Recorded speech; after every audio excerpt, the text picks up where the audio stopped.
स्वागत करता हूँ दोस्तों आप ही के चैनल कुछ डरावने पल में। अगर आप इस चैनल पे नए हो तो प्लीज़ इस चैनल को सब्सक्राइब कर दीजिए, क्योंकि आपके कुछ पलों को डराने की कोशिश मैं इस चैनल के द्वारा ज़रूर करूँगा।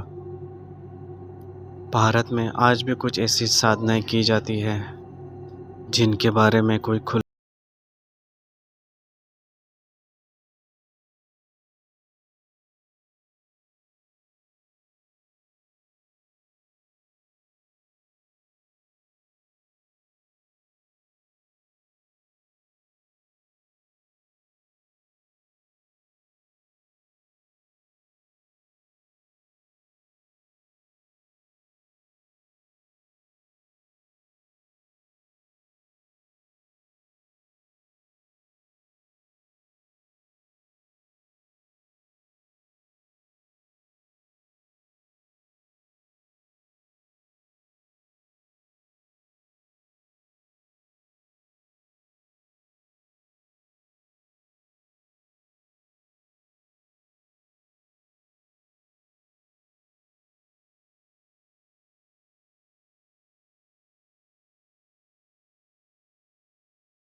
उसने एक अघोरी को देखा।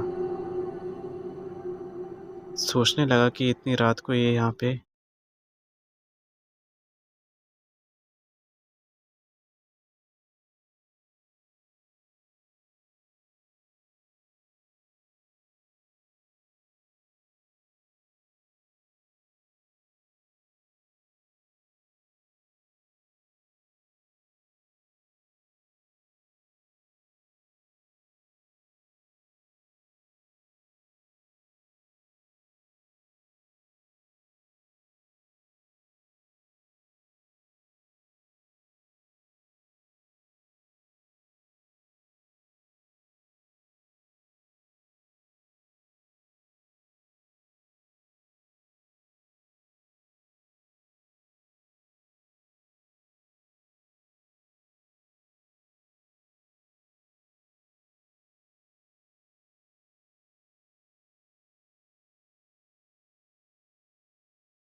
उसने कहा कि इतना आसान नहीं होता, उसके लिए बहुत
अगर माँ के रूप में तू मांग लेता है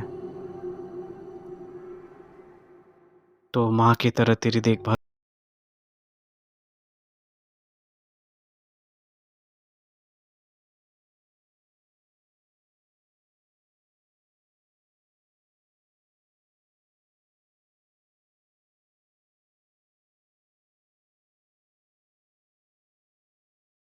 नहीं कर पाएगा, बिल्कुल भी नहीं। तो अगर तू मांग रहा है तो उनको माँ के रूप में मांगना। उसने कहा ठीक है, मैं माँ के रूप में उनको मांगने के लिए तैयार हूँ। मेरे अंदर ऐसा कुछ भी नहीं है। ठीक है, तू शमशान में आ जाना, मैं तुझे सारी तंत्र विद्या सिखा दूंगा। तुझे तब तक ये सब करना है जब तक डाकिनी तेरे सामने ना आ जाए। रोहन अगले दिन गया शमशान में आधी रात को, और वहाँ पे उसे अघोरी भी मिला। अघोरी ने उसे वो तंत्र विद्याएं सब सिखाई और उसने साधना करना शुरू कर दिया। साधना करते करते एक दिन बीता, 2 दिन बीता, यहाँ तक कि कई महीनों बीत गए, पर अब तक कोई असर कुछ नहीं हुआ। फिर एक समय ऐसा आया जब उसके पीछे से उसे आवाज़ आई, रोहन। तभी उसे अपने बाबा की कही हुई बात याद आई कि अगर तुझे पीछे से कोई आवाज़ देता है तो डरना मत। बाबा की कही हुई बात वो थोड़ी सी भूल गया। फिर भी वो सोचने लगा कि आखिर बाबा ने क्या कहा था, क्योंकि पीछे से कोई उसे आवाज़ दे रहा था औरत के रूप में, रोहन करके, कि अगर कोई पीछे से आवाज़ दी तो मुड़कर मत देखना। उसने वही किया। जब कई बार पीछे से आवाज़ देने के बाद तब भी वो नहीं पलटा तो डाकिनी उसके सामने आ गई। साक्षात डाकिनी। उसका ये भव्य रूप देख के इतना घबरा गया, पर खुश भी था कि उसकी साधना सफल हो गई। अब डाकिनी उसके सामने खड़ी थी। उसने उससे कहा कि आंखें खोलो, मैं तुमसे प्रसन्न हूँ। कहो, क्यों मुझे याद किया तुमने? आखिर क्या चाहते हो मुझसे? रोहन ने कहा, माँ, आप तो सब जानती हैं, आपको तो सब कुछ पता है कि मैं किस तकलीफ़ से गुज़र रहा हूँ। मेरी ज़िंदगी किसी नरक से कम नहीं है। मुझे इतना दौलतमंद बना दो। मेरी माँ की तबीयत बहुत ख़राब है, उनका इलाज कर सको।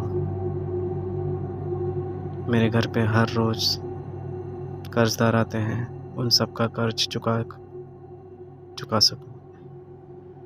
अपनी सारी तकलीफ़ों को दूर कर सकूं। जो इज़्ज़त खो गई उसे वापस पा सकूं। महान जोर से हंसने लगी। डाकिनी का ये रूप देखकर काफ़ी डर गया। उसने कहा, तू सोच रहा है कि तेरी साधना पूरी हो चुकी है, पर इसमें भी समय है।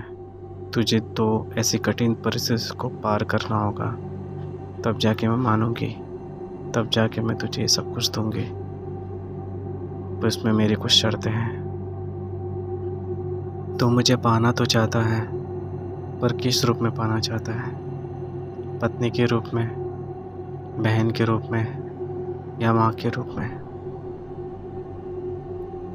उसने कहा कि न मुझे पत्नी की इच्छा है, न बहन। मैं आपको माँ के रूप में पाना चाहता हूँ। जैसे ही उसने डाकिनी ने ये सब सुना रोहन के मुंह से, तो वो ज़ोर ज़ोर से हंसने लगी और कहने लगी, काफ़ी चतुराई करता है तू, काफ़ी चतुर है, जो मुझे माँ के रूप में पाना चाहता है, पत्नी के रूप में नहीं। एक पुस्तक मैं तुझे देती हूँ, इस पुस्तक को पढ़ते रहे। इस मंत्र को भी पढ़ और इस पुस्तक को भी पढ़ते रहे। रोहन थोड़ा हैरान हो गया कि माँ, मैं मंत्र और पुस्तक दोनों की इस तरह से कैसे पढ़ सकता हूँ? डाकिनी ने कहा कि तू पुस्तक और मंत्र दोनों पढ़ लेगा। तेरी साधना से इतनी तो मैं खुश हूँ कि तुझे ऐसी सिद्धि दूंगी कि तू पुस्तक और मंत्र दोनों पढ़ पाएगा। जैसे जैसे तू आगे हर कठिन परिस्थितियों को पार करता जाएगा, वैसे वैसे तुझे सारी सिद्धियाँ भी मिलती जाएगी। रोहन ने कहा, ठीक है माँ, आप जैसे बोलोगे मैं वैसा ही करूँगा। अचानक से उसकी आंखों में एक रोशनी सी आ जाती है। फिर वो मंत्र पढ़ने लगता है और उस पुस्तक को भी पढ़ने लगता है। पढ़ते पढ़ते डाकिनी उसे कहती है कि जब तक तू ये मंत्र और ये पुस्तक पढ़ रहा है, तेरे सामने एक सुंदर सी स्त्री आएगी। वो स्त्री इतनी खूबसूरत होगी जो तूने ज़िंदगी में कभी नहीं देखी होगी। तुझे ये साधना जो है वो नग्न अवस्था में करना होगा। और जो स्त्री होगी वो भी नग्न अवस्था में होगी और तुझसे लिपट कर रही होगी, पूरी तरह लिपट जाएगी तुझसे। रोहन ने कहा, पर माँ ये तो कुदरती है, अगर कोई स्त्री अगर मुझे लिपट जाती है तो मेरे वीर्य गिरना तो स्वाभाविक है। डाकिनी ने कहा, तू उसकी चिंता मत कर, उसकी सिद्धि मैं तुझे दे दूंगी, बस तुझे अपना मन भटकाना नहीं है। अगर तेरा मन भटकाया तो ये तुझे ख़त्म कर देगी और हमेशा हमेशा के लिए तेरी आत्मा कैद हो जाएगी मेरे पास और कभी भी छूट नहीं पाएगी मुझसे। उसने कहा, ठीक है माँ, मैं ये सब करने के लिए तैयार हूँ। काफ़ी डर कर कम स्वर में बोला कि हाँ मैं तैयार हूँ। अचानक उसके सामने एक स्त्री वस्त्र पहनी हुई खड़ी हो गई, एकदम खूबसूरत विश्व सुंदरी, जिसका रूप देखकर कोई भी पिघल जाएगा। पता नहीं, पर रोहन जवान था। जैसे उसने उस स्त्री को देखा, थोड़ा सा मन उसका उसे देखने में चला गया। फिर उसने अपने आप को कैसे भी कंट्रोल किया, पर जब धीरे धीरे वो अपने वस्त्र उतारने लगी, रोहन की आंखें और बड़ी होती गई। फिर भी उसने अपने पुस्तक पे और मंत्र का जाप भी करने लगा, पर धीरे धीरे हड़बड़ाहट में वो स्त्री जब उसे लिपट गई, से वो स्त्री उसे लिपटी, उसका वीर्य गिर गया और उसका मन भटक गया और उसे पकड़ लिया। वो अपने आप को कंट्रोल नहीं कर पाया और उसी समय उस स्त्री का चेहरा बदल गया, एक चुड़ैल के रूप में, खतरनाक, इतनी भयानक कि उसने उसे